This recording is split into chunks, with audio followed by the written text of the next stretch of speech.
प्यारे बच्चों, कैसे हैं आप लोग।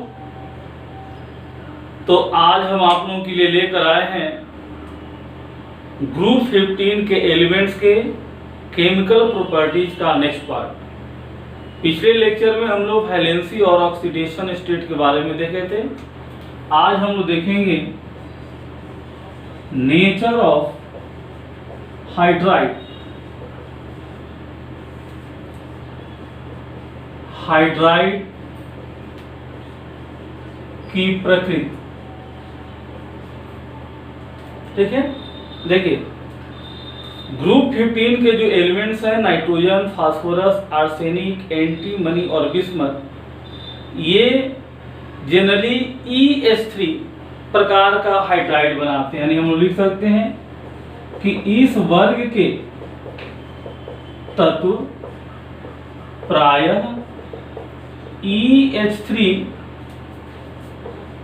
प्रकार का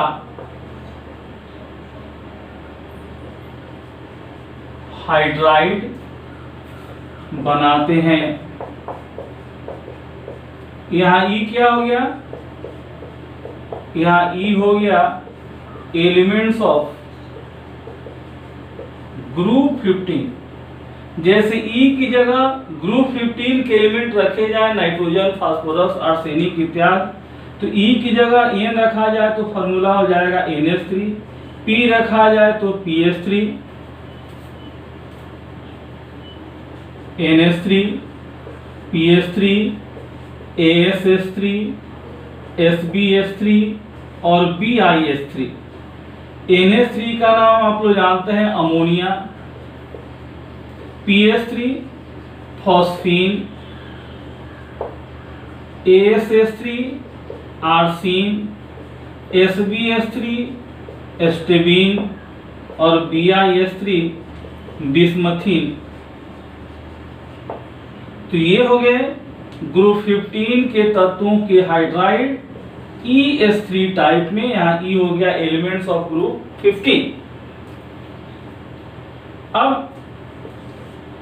इस ग्रुप के कुछ एलिमेंट्स जो हैं, कुछ तत्व जैसे nitrogen, phosphorus and arsenic E2H4 प्रकार का हाइड्राइड भी बनाते हैं। ठीक है, ये नेक्स्ट पॉइंट हो गया। कुछ तत्व जैसे नाइट्रोजन, फास्फोरस और आर्सेनिक E2H4 प्रकार का हाइड्राइड बनाते हैं। अब E की जगह यहाँ N रखा जाए तो फॉर्मूला हो जाएगा N2H4, P रखा जाए तो P2H4, AS रखा जाए तो AS2H4। N2H4 का यूज पड़ेगा, इन लोगों का कोई यूज नहीं है। N2H4 का यूज होगा ऑर्गेनिक में। हम लोग एल्डिहाइड कीटोन का रिएक्शन पढ़ेंगे तो उसमें इसका यूज होगा। इसका नाम है हाइड्राजीन, या ऐसे भी लिखा हुआ मिलता है NH2NH2, ऐसे भी लिखा हुआ यह मिलता है। ठीक है ना, तो हाइड्राजीन का यूज होगा 12th में ऑर्गेनिक में एल्डिहाइड कीटोन और कार्बोक्सिलिक एसिड में। इसको नोट कर लीजिए।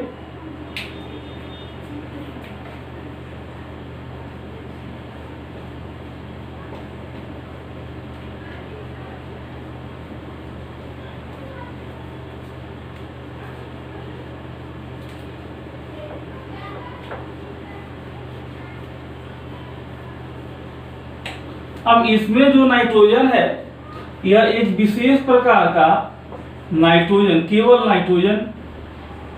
केवल नाइट्रोजन एक विशेष प्रकार का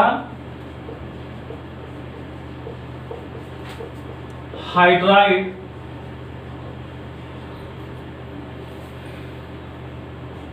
HE3 का निर्माण करता है।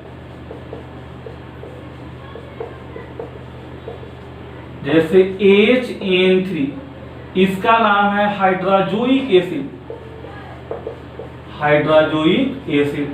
ठीक है, तो हम लोग क्या देखें फाइनली कि ये तीन प्रकार के हाइड्राइड बनाते हैं, एक EH3, दूसरा E2H4 और तीसरा E3H।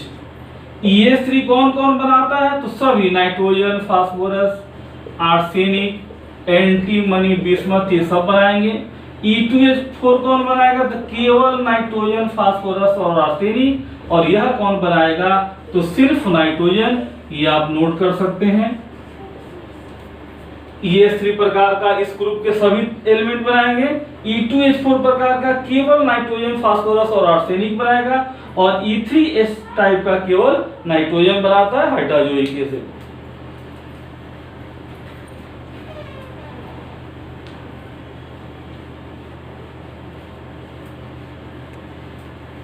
अब इन हाइड्राइडों के गुणों के बारे में देखेंगे, विशेषताओं के बारे में देखेंगे। तो सबसे पहले देखते हैं इन हाइड्राइड्स का स्ट्रक्चर ऑफ हाइड्राइड्स।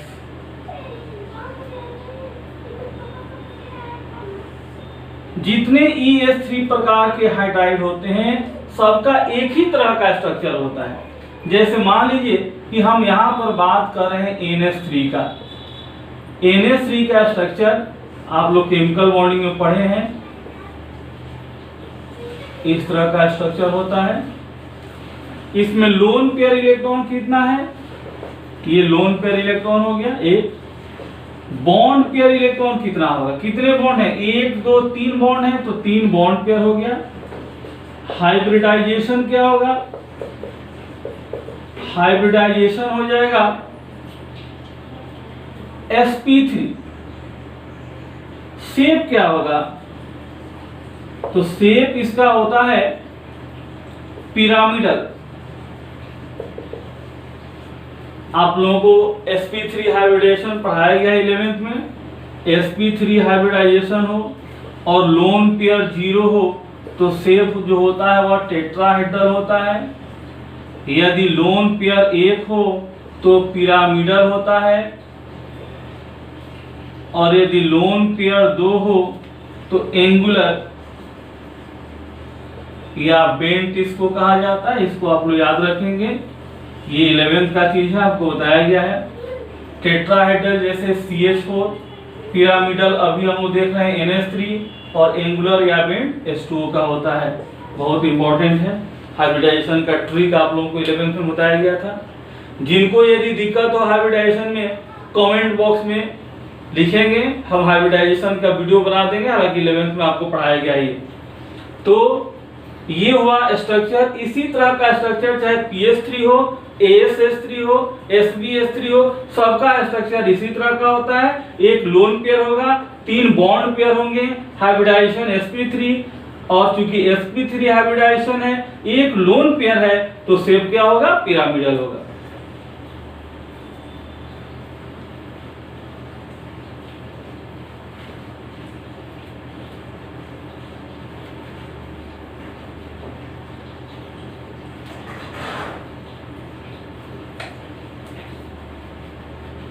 तो ये हम लोग देखिए हाइड्राइड के स्ट्रक्चर के बारे में।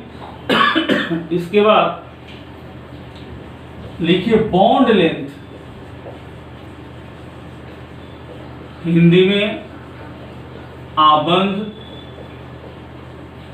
लंबाई। बॉन्ड लेंथ, आबंध लंबाई। सबसे पहले जाने कि बॉन्ड लेंथ क्या होता है। जैसे मान लीजिए कि यह नाइट्रोजन एटम है या हाइड्रोजन है, दोनों के बीच सिंगल बॉन्ड है। यह नाइट्रोजन का परमाणु हो गया, यह हाइड्रोजन का परमाणु। इसका यह नाभिक हो गया नाइट्रोजन का, या हाइड्रोजन का नाभिक हो गया। दोनों नाभिकों के बीच की जो दूरी है इसी को हम लोग कहते हैं बॉन्ड लेंथ। यह हो गया बॉन्ड लेंथ, आबंध लंबाई। यानी सहसंयोजक बंध द्वारा जुड़े हुए, ये दोनों सिंगल बॉन्ड सहसंयोजक बंध द्वारा जुड़े हुए हैं। सहसंयोजक बंध द्वारा जुड़े हुए दो परमाणुओं के नाभिकों के बीच की दूरी को हम लोग क्या कहते हैं? आबंध लंबाई। इसको सहसंयोजी त्रिज्या भी कहा जाता है। चूंकि यहाँ सहसंयोजक बंधन है इसलिए यहाँ पर सहसंयोजी त्रिज्या ही हो गया। इसका सहसंयोजी त्रिज्या, इसका सहसंयोजी त्रिज्या, और दोनों को जोड़कर ये आबंध लंबाई हो गया। ठीक है।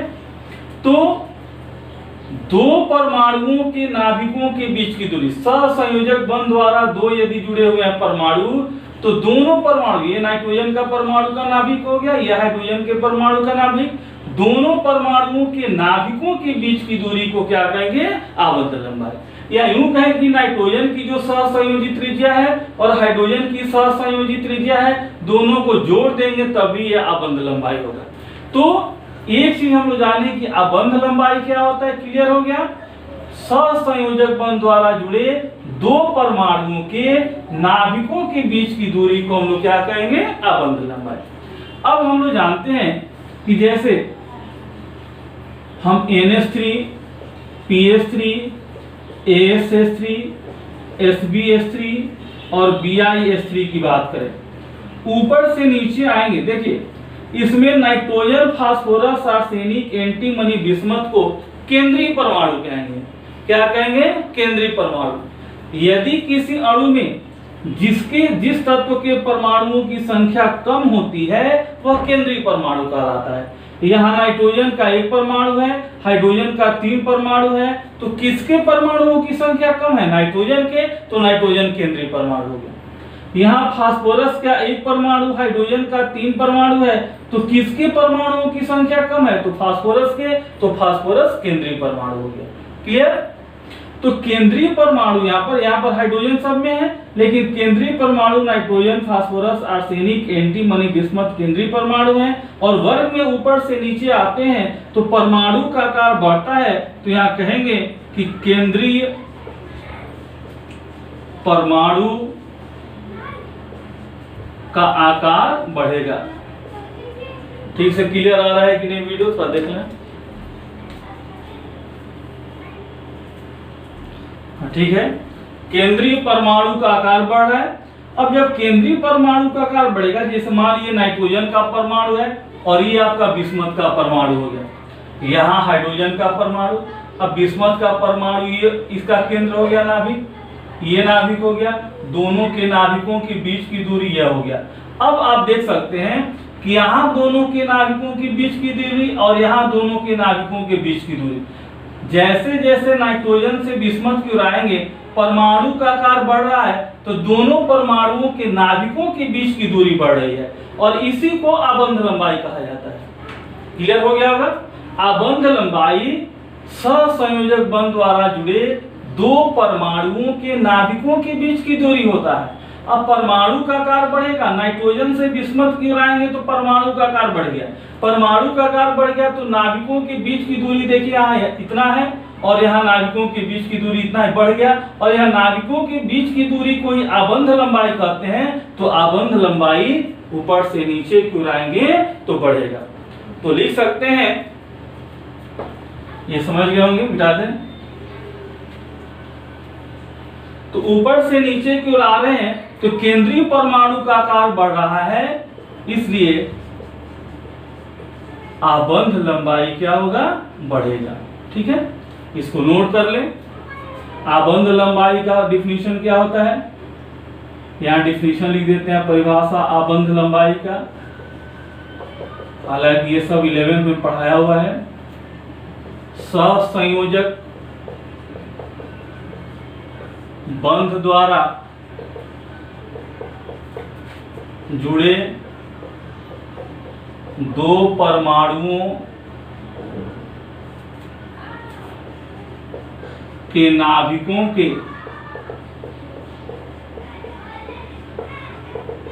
बीच की दूरी को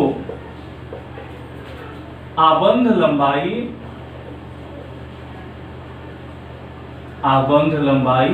कहते हैं। ठीक है, सहसंयोजक बंध द्वारा जुड़े दो परमाणुओं के नाभिकों के बीच की दूरी को क्या कहते हैं? आबद्ध लंबाई।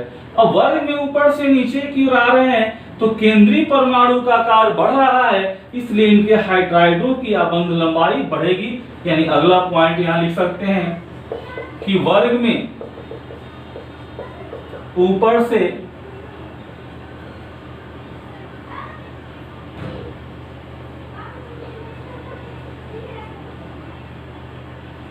से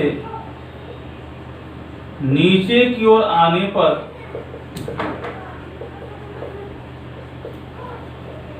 केंद्रीय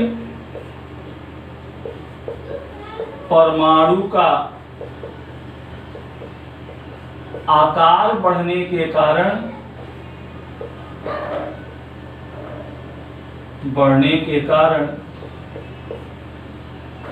हाइड्राइडों की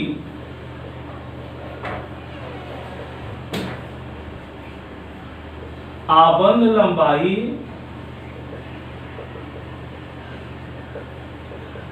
बढ़ती है। ठीक है, आबंध लंबाई क्या हो गया? तो सहसंयोजक बंध द्वारा जुड़े दो परमाणुओं के नाभिकों के बीच की दूरी को आबंध लंबाई कहते हैं। वर्ग में ऊपर से नीचे की ओर आने पर केंद्रीय परमाणु का आकार बढ़ता है, इसलिए हाइड्राइडों की आबंध लंबाई क्या होगी? बढ़ेगी। नोट कर लीजिए इसको।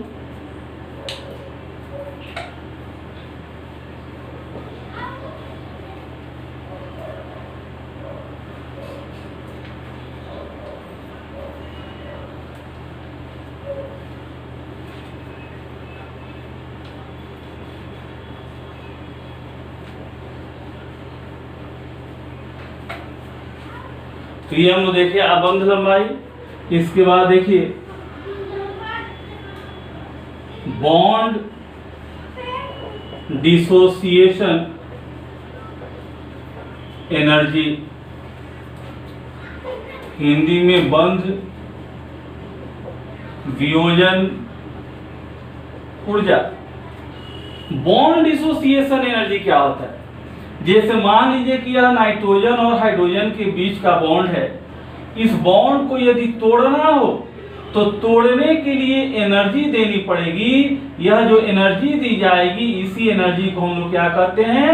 Bond dissociation energy. Bond dissociation energy. ठीक है, एक बार फिर से देखिए, ये सहसंयोजक बंध है नाइट्रोजन हाइड्रोजन के बीच। यदि इस बॉन्ड को तोड़ना है तो इसके लिए एनर्जी की आवश्यकता पड़ेगी। इसी एनर्जी को क्या कहते हैं? Bond dissociation energy. ठीक है, अब बॉन्ड डिसोसिएशन एनर्जी कब अधिक होगी, कब कम होगी? तो देखो बाबू, बॉन्ड जितना लंबा होता है उतना ही कमजोर होता है, और जब कमजोर होगा तो तोड़ने के लिए कम ऊर्जा की आवश्यकता पड़ेगी, यानी बॉन्ड डिसोसिएशन एनर्जी कम होगी। और बॉन्ड जितना छोटा होता है उतना ही मजबूत होता है, और जब मजबूत होगा तो तोड़ने के लिए अधिक ऊर्जा की आवश्यकता होगी, यानी बॉन्ड डिसोसिएशन एनर्जी अधिक होगी। क्लियर हुआ? देखिए, यदि बॉन्ड छोटा है और यहां पर बॉन्ड जो है बड़ा है, बॉन्ड छोटा होगा यानी स्मॉलर बॉन्ड लेंथ होगा, बॉन्ड की लंबाई जो होगी छोटी होगी, तो यह कमजोर होगा। कमजोर होगा, या हिंदी में लिख दे रहे हैं, छोटा बॉन्ड होगा तो कमजोर होगा, और कमजोर होगा तो तोड़ने के लिए कम ऊर्जा की आवश्यकता पड़ेगी, यानी बंध वियोजन ऊर्जा कम होगी। और बॉन्ड बड़ा है, सॉरी देखिए, बॉन्ड छोटा है तो मजबूत होगा, और मजबूत होगा तो तोड़ने के लिए अधिक ऊर्जा की आवश्यकता पड़ेगी, यानी बंध वियोजन ऊर्जा अधिक होगी। और बॉन्ड यदि बड़ा होगा, बड़ा बॉन्ड होगा तो कमजोर होगा, और कमजोर होगा तो तोड़ने के लिए कम ऊर्जा की आवश्यकता पड़ेगी। ठीक है, देखिए क्लियर आ रहा है कि नहीं?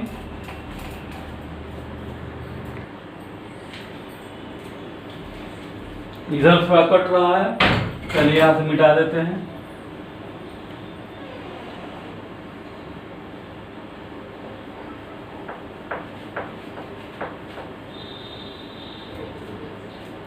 चलिए इधर लिखते हैं, फिर से देखिए, अभी आपको बताया कि दो परमाणु के बीच जो ये बॉन्ड है, इस बॉन्ड को तोड़ने के लिए जितनी ऊर्जा देनी पड़ेगी, इसी ऊर्जा को हम लोग क्या कहते हैं? बंध वियोजन ऊर्जा। ठीक से समझिए बाबू, अभी आपको बताया कि दो परमाणु यदि सहसंयोजक बंध द्वारा जुड़े हैं, ये बॉन्ड है, इस बॉन्ड को तोड़ने के लिए जितनी ऊर्जा देनी पड़ेगी वह क्या कहलाएगा? बंध वियोजन ऊर्जा। वियोजन का मतलब होता है तोड़ना। बंध को तोड़ने के लिए, वियोजन मतलब तोड़ना, बंध को तोड़ने के लिए जितनी ऊर्जा लगेगी वह बंध वियोजन होगा। अब बंध वियोजन ऊर्जा कब कम होगी, कब अधिक होगी, ये हमको समझना है। तो जैसे मान लीजिए कि ये नाइट्रोजन और हाइड्रोजन के बीच का बॉन्ड है और यह बिस्मथ और हाइड्रोजन के बीच का बॉन्ड है। ये बॉन्ड छोटा है, बॉन्ड छोटा है, छोटा बॉन्ड है। छोटा जितना ही बॉन्ड होगा उतना ही मजबूत होगा। तो ये बॉन्ड मजबूत है और जितना ही बॉन्ड मजबूत होगा उतना ही उसको तोड़ने के लिए अधिक ऊर्जा की आवश्यकता पड़ेगी, यानी अधिक बंध वियोजन ऊर्जा लगेगी। बंध वियोजन ऊर्जा अधिक लगेगी। अब देखिए ये बॉन्ड जो है इसकी अपेक्षा बड़ा है। ये बॉन्ड जो है बड़ा है, बड़ा बॉन्ड है, और बॉन्ड यदि बड़ा है तो वह क्या होगा? कमजोर होगा, और कमजोर होगा तो उसको तोड़ने के लिए कम ऊर्जा की आवश्यकता पड़ेगी, यानी कम बंध वियोजन ऊर्जा होगी। बंध वियोजन ऊर्जा कम होगी। देखिए बिल्कुल क्लियर आपको समझा रहे हैं। बॉन्ड छोटा तो मजबूत, मजबूत होगा तो तोड़ने के लिए अधिक ऊर्जा की आवश्यकता है, यानी अधिक बंध वियोजन ऊर्जा होगी। बॉन्ड बड़ा तो कमजोर होगा, और कमजोर होगा तो तोड़ने के लिए कम ऊर्जा की आवश्यकता पड़ेगी, यानी कम बंध वियोजन ऊर्जा होगी। तो ग्रुप में ऊपर से नीचे की ओर हम लोग आते हैं तो बॉन्ड क्या होता है? बढ़ते जाता है, बॉन्ड का लंबाई बढ़ते जाता है। और जब बॉन्ड का लंबाई क्यों बढ़ता है? क्योंकि परमाणु का आकार बढ़ता है। परमाणु का आकार बढ़ेगा तो बॉन्ड की लंबाई बढ़ेगी। छोटा बॉन्ड है, ये बड़ा बॉन्ड है, और बॉन्ड की लंबाई बढ़ेगी तो बॉन्ड कमजोर होते जाएगा, और कमजोर होते जाएगा तो बंध वियोजन ऊर्जा घटती जाएगी। यानी वर्ग में ऊपर से नीचे की ओर आएंगे तो हाइड्राइडों की बंध वियोजन ऊर्जा क्या होगी? घटती जाएगी। चलिए इसको नोट कर लेते हैं।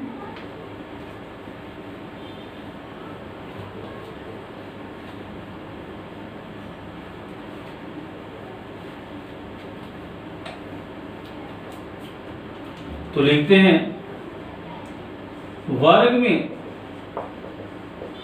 ऊपर से नीचे की ओर आने पर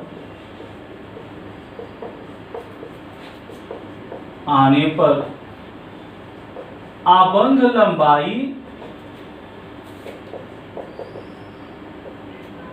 बढ़ने के कारण बंध वियोजन ऊर्जा घटती जाती है, घटती जाती है।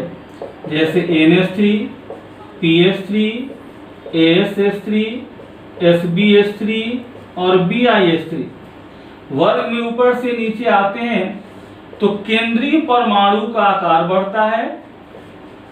केंद्रीय परमाणु अब आप लोग समझ गए, nitrogen, phosphorus, arsenic, antimony, bismuth, ये केंद्रीय परमाणु है। केंद्रीय परमाणु का आकार बढ़ता है। आकार बढ़ेगा तो बॉन्ड की लंबाई बढ़ेगी, यानी आबंध लंबाई बढ़ेगी, और बॉन्ड जितना लंबा होगा उतना ही कमजोर होते जाएगा। कमजोर होते जाएगा तो तोड़ने के लिए कम ऊर्जा की आवश्यकता होगी, यानी बंध वियोजन ऊर्जा घटती जाएगी। बंध वियोजन ऊर्जा घटती जाएगी। तो सबसे अधिक बंध वियोजन ऊर्जा किसका होगा? NH3 का। सबसे अधिक बंध वियोजन ऊर्जा, और सबसे कम किसका होगा? तो BiH3 का। सबसे कम बंध वियोजन ऊर्जा, ठीक है। सबसे अधिक NH3 का हो गया और सबसे कम किसका हो गया? BiH3 का। अब देखिए इसी पर आधारित है बॉन्ड की स्टेबिलिटी, बंध का अस्थायित्व। कौन बॉन्ड ज्यादा स्टेबल होगा? तो जो बॉन्ड आसानी से टूट जाएगा वह कम स्टेबल होगा। तो इसका बॉन्ड आसानी से टूटेगा क्योंकि इसकी बंध वियोजन ऊर्जा सबसे कम है, तो इसका बॉन्ड जो है वो सबसे कम स्टेबल होगा, सबसे कम स्थायी होगा। और इसका बॉन्ड बंध वियोजन ऊर्जा सबसे अधिक है, तो इसका बॉन्ड आसानी से नहीं टूटेगा, तोड़ने के लिए अधिक ऊर्जा की आवश्यकता पड़ेगी, इसलिए इसका बॉन्ड की स्टेबिलिटी क्या होगा, ज्यादा होगा। तो बॉन्ड की स्टेबिलिटी, बॉन्ड का स्ट्रेंथ किसका मजबूत होगा, तो इस बॉन्ड का स्ट्रेंथ ज्यादा होगा और इस बॉन्ड का स्ट्रेंथ कम होगा। तो अगला टॉपिक हम लोग देखते हैं बॉन्ड की का स्ट्रेंथ, तो इसको मिटा दें।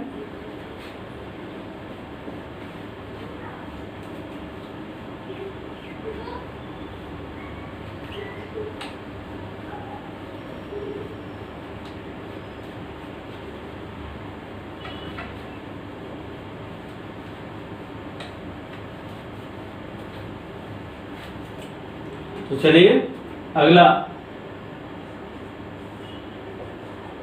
बॉन्ड स्ट्रेंथ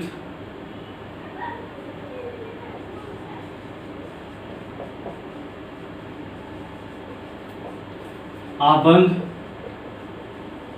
प्रबलता, कौन बॉन्ड ज्यादा प्रबल होगा, ज्यादा मजबूत होगा, कौन कम होगा।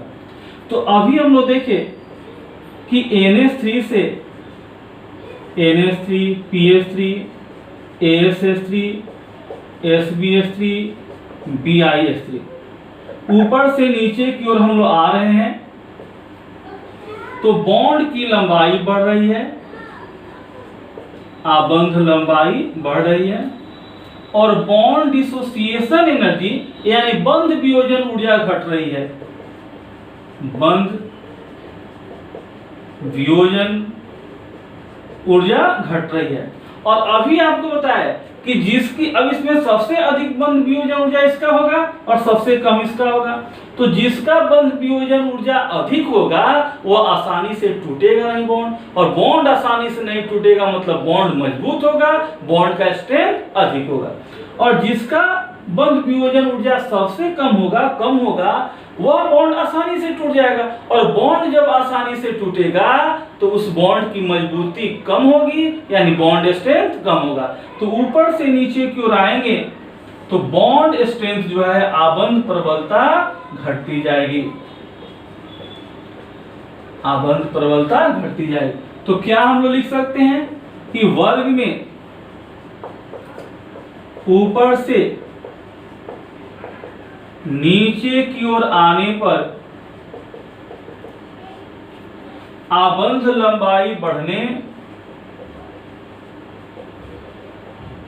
आबंध लंबाई बढ़ने तथा बंध वियोजन ऊर्जा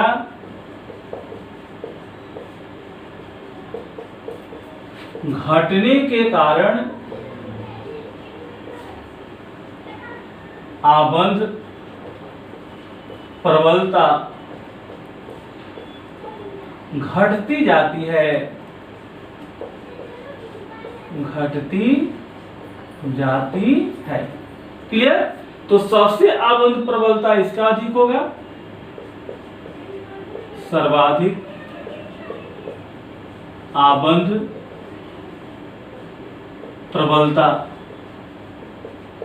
और सबसे कमजोर इसका होगा, तो सबसे कम आबंध प्रबलता। तो ये हम लोग देखिए बॉन्ड स्ट्रेंथ, आबंध प्रबलता के बारे में। चलिए इसको नोट कर लीजिए, जल्दी नोट कीजिए। तो चलिए अब हम देखते हैं बॉन्ड एंगल के बारे में, आबंध कोण के बारे में। देखिए बॉन्ड एंगल क्या होता है, जैसे मान लीजिए कि यह नाइट्रोजन है, ये लोन पेयर इलेक्ट्रॉन हो गया, यह हाइड्रोजन हो गया। अब बॉन्ड एंगल होता है कि जो बॉन्ड के बीच का जो एंगल है इसको हम लोग क्या कहते हैं, बॉन्ड एंगल, ठीक है ना। अब बॉन्ड एंगल अमोनिया में 107.8 डिग्री होता है, और देखिए जैसे जैसे नीचे की ओर हम लोग बढ़ते हैं बॉन्ड एंगल घटते जाते हैं, 93.6 है, 91.8, 91.3, 90 डिग्री। बॉन्ड एंगल क्यों घटते जाता है, तो देखो आप, जैसे जैसे हम लोग ऊपर से नीचे की ओर आते हैं, साइज ऑफ एटम जो है, परमाणु का आकार, केंद्रीय परमाणु का आकार बढ़ता जाता है और विद्युत ऋणात्मकता घटती जाती है। इलेक्ट्रोनिगेटिविटी जो है, विद्युत ऋणात्मकता घटती जाती है। इससे क्या होता है, देखो यहां पर हम यदि अमोनिया की बात करें तो अमोनिया में नाइट्रोजन परमाणु का आकार छोटा होता है, यहां लोन पेयर इलेक्ट्रॉन हो गया, और ये हाइड्रोजन परमाणु हो गए, ठीक है। यदि हम फॉस्फीन की बात करें तो फॉस्फीन का आकार नाइट्रोजन परमाणु की अपेक्षा बड़ा होगा, ये हाइड्रोजन हो गए। अब बड़ा आकार है तो यहां पर ये फास्फोरस हो गया, तो ये जो बॉन्ड पेयर इलेक्ट्रॉन्स हैं ये दूर दूर होंगे।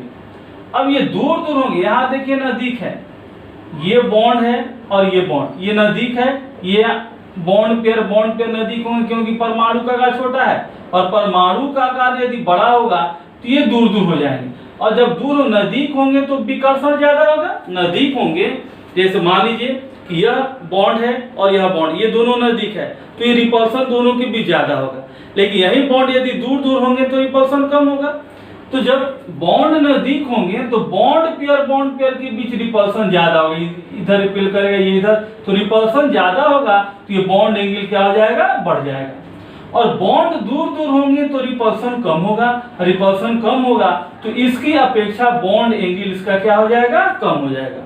यानी परमाणु का आकार बढ़ने और विद्युत ऋणात्मकता घटने के कारण क्या होता है कि बॉन्ड पेयर के रिपल्सन यहाँ पर ज्यादा है, परमाणु का आकार छोटा है, बॉन्ड पेयर नजदीक है, इसलिए रिपल्सन ज्यादा होगा। रिपल्सन ज्यादा होगा तो बॉन्ड एंगल इसका ज्यादा होगा। लेकिन जैसे जैसे हम ऊपर से नीचे की ओर आएंगे, परमाणु का आकार जैसे जैसे बढ़ेगा, जैसे मान लीजिए बिस्मथ का हो गया तो इसके बॉन्ड पेयर और दूर होंगे तो यहाँ रिपल्सन और कम होगा, और रिपल्सन कम होगा तो बॉन्ड एंगल क्या होगा, कम होगा।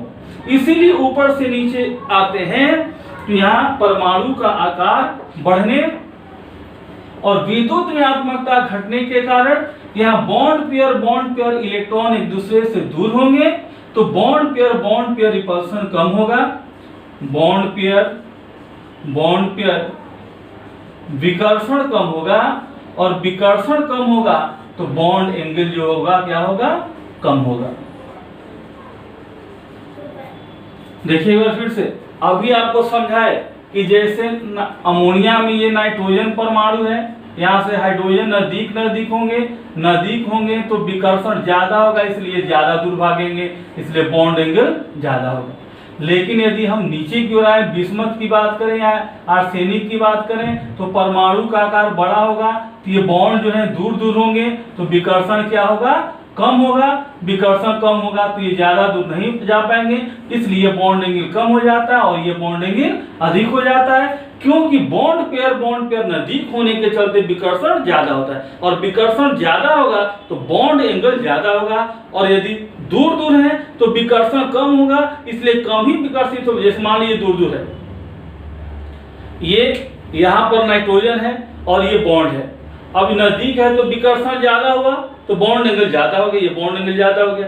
अब ये दूर दूर है तो विकर्षण कम होगा, विकर्षण कम हुआ तो बॉन्ड एंगल कम हो गया। यही बिल्कुल ऐसे ही चीज यहाँ पर होता है, ठीक है। अब आप समझ गए होंगे कि ग्रुप में ऊपर से नीचे आते हैं तो हाइड्राइडो का जो बॉन्ड एंगल होता है वह क्यों घटते जाता है। यहाँ पर तो हम लोग क्या लिखेंगे कि वर्ग में ऊपर से नीचे की ओर आने पर केंद्रीय परमाणु का आकार बढ़ने तथा विद्युत ऋणात्मकता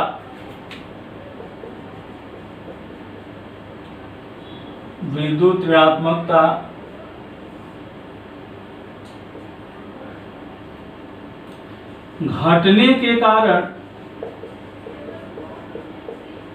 बॉन्ड पेयर रिपल्सन कम होता है, इसलिए हाइड्राइड्स का बॉन्ड एंगल घटता जाता है, यानी बॉन्ड एंगल सबसे अधिक किसका हो गया, इसका हो गया सबसे अधिक, और सबसे कम बॉन्ड एंगल किसका हो गया, इसका हो गया सबसे कम। ठीक है, तो आज हम लोग हाइड्राइडों का structure, bond length, bond dissociation energy, bond and strength और बॉन्ड एंगल के बारे में पढ़े। आशा है आपको ये सारी बातें बहुत अच्छी तरह से बिल्कुल क्लियर कंसेप्ट के साथ समझ में आई होंगी। अब इसके बाद पिछले लेक्चर में जो आपको क्वेश्चन पूछा गया था उसको देखेंगे, उसका आंसर देखेंगे और फिर आज के लेक्चर पर आधारित क्वेश्चन देखेंगे।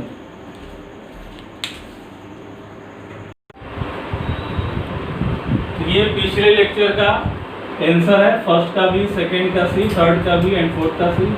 आज के लेक्चर पर आधारित ये क्वेश्चन है, आप लोग वीडियो अच्छी तरह से देखेंगे। पहला क्वेश्चन है NH3 का शेप होता है, ये ऑप्शन है। दूसरा क्वेश्चन है इनमें किसका बॉन्ड लेंथ अधिकतम होगा, ये ऑप्शन है। तीसरा इनमें किसकी बॉन्ड डिसोसिएशन एनर्जी यानी बंध वियोजन ऊर्जा न्यूनतम होगी, और इनमें किसका बॉन्ड एंगल न्यूनतम होगा, ये ऑप्शन है। आप लोग वीडियो अच्छी तरह से देखेंगे और नोट्स डेली बनाएंगे और क्वेश्चन का आंसर उसी दिन देंगे जिस दिन वीडियो आपको भेजा जा रहा है। डेली आप पढ़ें और घर में रहें, सुरक्षित रहें। Thank you.